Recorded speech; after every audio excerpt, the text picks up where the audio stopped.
One of the ministry of the Holy Spirit is to receive of the Father and reveal to us as believers. Now, if we put our trust in Him, we rely on Him, we demonstrate this reliance by praying, by waiting, by studying the Word, by meditating on the things that we have studied. The Holy Spirit, in turn, chooses by divine sovereignty how to communicate with us, how to best make known to us what the mind of the Father is, such that we are not left in doubt of divine direction or we are confused. For some people, He will speak by dreams and visions. For other people, He will speak by the inward witness. For all of us, He speaks by the inward witness. But the level of teaching and understanding and exercise of this inward witness only grows with time. But for those who are in certain ministry offices like the prophetic ministry office or an apostle that is developed themselves in the use of their senses, they are more, I would say, for the lack of better word, more seemingly spectacular way. Not spectacular in the sense that, wow, out of this world, just they are more developed in their competence in respect of hearing the Lord and discerning what the mind of the Lord is. And so the Lord revealed something to me, and I'd like to share with you. And this was what the Lord showed me today. It was a classroom setting where people were taking exams, all right?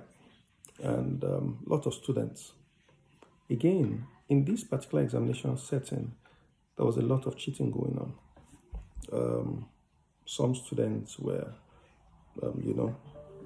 listening or taking answers from other students and all of that. Some other students were not taking answers from other students. They were simply, they had cheat sheets with them. And as they looked like they were concentrating and focused, but in reality, they had a cheat sheet that they were writing the answers to the examination from. I noticed this particular individual who, obviously, in real life, I know this person is saved, is born again believer, and has a walk with God. He appeared to be conscious, but also unconscious. Conscious in the sense that he was in the exam hall. Unconscious in the sense that he was laid back. He didn't appear to engage like the other people who were engaging. They were aware they were in an examination hall. They were not prepared for, so they had to cheat. They had to find means to get by the examination they were involved in. But this person was in the hall. He was awake and aware, but he also was unaware. But immediately after the exams were done, this young man suddenly came to an awakening and he began to show signs of fear. He was flustered. He was nervous and anxious. How was he going to get through? Obviously, he also was not prepared. I saw him walk towards the door, and a lady showed up in the passage who appeared to have been, his acquaintance at some point in time. A platonic relationship, no emotions or strings in this revelation. And she gave him a cheat sheet. Clearly, he's not one in natural life to indulge in the usage of cheat sheets. So she gave him a cheat sheet, and immediately she gave him a cheat sheet. One of the lecturers within that institution showed up, a lady, and instantly the lady, got in on him and asked to search him for no evident reason. It wasn't like the lady had seen him or saw when the cheat sheet was given to him, but the lady said, "You know what, I need to search you." And he tried dodging the search, but the lady was not going to give in to him. So the lady kept on pressing. He found ways to escape. The lady showed up everywhere he went. And ultimately, they were in a room together. He tried to maneuver his way around the lady. The lady wasn't going to go. And obviously, evidently, the lady came to terms that he was carrying a cheat sheet. She wasn't a police officer in that vision. She was a legal, legitimate lecturer within that institution in Revelation, which meant that she was one of those people who communicated knowledge, but who also had the capacity to enforce discipline and consequence when there is an infraction. In this case, this gentleman who did not take the exam, who did not cheat during the exam, but who was looking for a cheat sheet afterwards, that cheat sheet was an infraction that that woman wasn't going to let slide, and the vision moved away. This is what I believe the Lord is saying.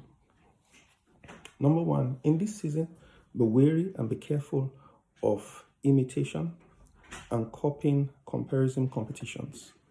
I believe the Lord is also saying that than ever before, as a child of God, you need to pay attention to preparing for the journey that is ahead of you. It does not matter how righteous and how holy you are not going to step into success in that which God has called you to do. Now, understand, success is not the abundance of material resources. Rather, success simply is the pleasure of God, accomplishing the pleasure of God in the task that you have been assigned on your earthly sojourn. Okay? So, I believe the Lord is saying, pay attention to preparation. Preparation is usually not seen, but your performance on your assignment will be visible for all to see. Pay attention to preparation. Number two, I believe the Lord is also saying that don't sleepwalk through time. Don't let the season come and you are not aware of the season.